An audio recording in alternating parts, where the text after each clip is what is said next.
Hey mga mare, gusto ko nga lang i-share sa inyo itong bagong-bago at napakagandang pinagkakaguluhan ngayon na pasyalan dito sa Manila na ang lakas nga daw maka-Venice Grand Canal. Ito ay ang Pasig River Esplanade na kakabukas nga lang last week. At take note mga mare, walang entrance fee dito kaya talagang dinaragsa ito ng mga tao ngayon. At nag-commute nga lang kami mga mare gamit ang free ride ng Pasig Ferry. Kung gusto niyo malaman kung paano naging proseso ng libreng sakay nito ng Pasig Ferry, panoorin niyo na nga lang din sa latest vlog ko. At kung ano nga ba yung naging experience namin at kung ano mga nakita namin tanawin habang nakasakay kami. At ayun nga, bumaba na nga kami dito sa Escolta Station. At pagbaba mo nga dito sa Escolta Station mga mare, lalakad ka lang dyan at tatawarin mo nga itong Jones Bridge. At dito nga sa kabilang side mga mare, mapupuntahan mo na itong bagong ang attraction dito sa Manila na Pasig River Esplanade. At habang pababa nga kami dyan mga mare, may alin na lumapit sa amin at nagkwento na ito palang Pasig River Esplanade ay project pala ng ating First Lady na asawa ng mahal na Pangulong Bongbong Marcos. At ginawa nga daw tong project na to para sa mga gustong maglakad-lakad at magbisikleta na rin dito sa gilid ng Pasig River. At totoo nga ang balita mga mare na talagang napakaganda nga ng lugar na to na ang lakas nga talaga maka-Venice Grand Canal. At lalo pa nga lalakas ang turismo dito mga mare dahil plano pa nga ng government na lagyan pa nga daw ng mga food business itong paligid ng Pasig River Esplanade. Kaya naman talagang lalong mag-e-enjoy yung mga tao na pumasyal dito. At sobrang convenient nga rin mga mare kasi meron ding mga upuan na ganyan. Bukod sa napakagandang tanawin na nga na makikita nyo dito mga mare, may makikita rin kayong mga ferry na dumadaan. Kaya ang sarap nga talaga mag-picture-picture dito mga mare.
At kapag nagutom nga kayo at hindi naman kayo maselan, meron dito mga street foods din sa gilid ng kalsada. Kaya ayan, nag-food trip na nga kami dyan. Pwede ka nga rin dito sumakay ng kalesa kapag napagod ka. At konting lakad nga lang mga mare, mararating nyo na itong napakagandang Binondo Intramuros Bridge.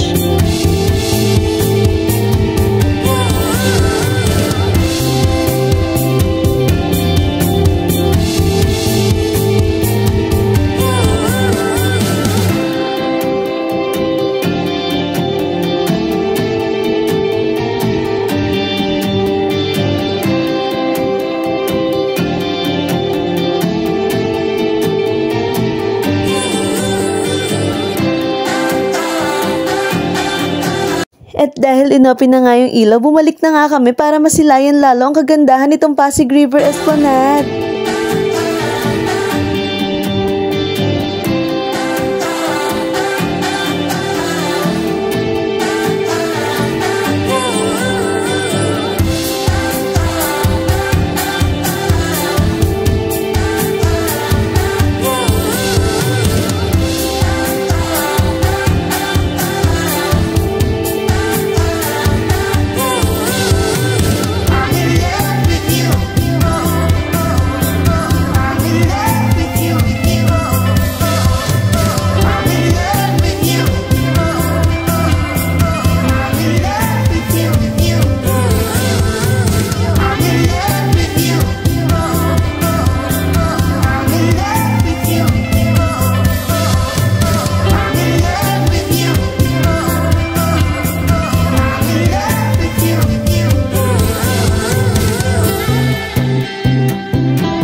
At nagulat na nga lang kami, mas marami pa lang food tripan dito sa gilid ng post office kapag gabi na. Kaya ano pang inaantay nyo mga mare, ayain nyo na yung gusto nyo makadate dito o ang buong pamilya nyo. Dahil paniguradong mag-e-enjoy talaga kayo. So yun lang mga mare, salamat sa panonood. See you sa next video. Babush!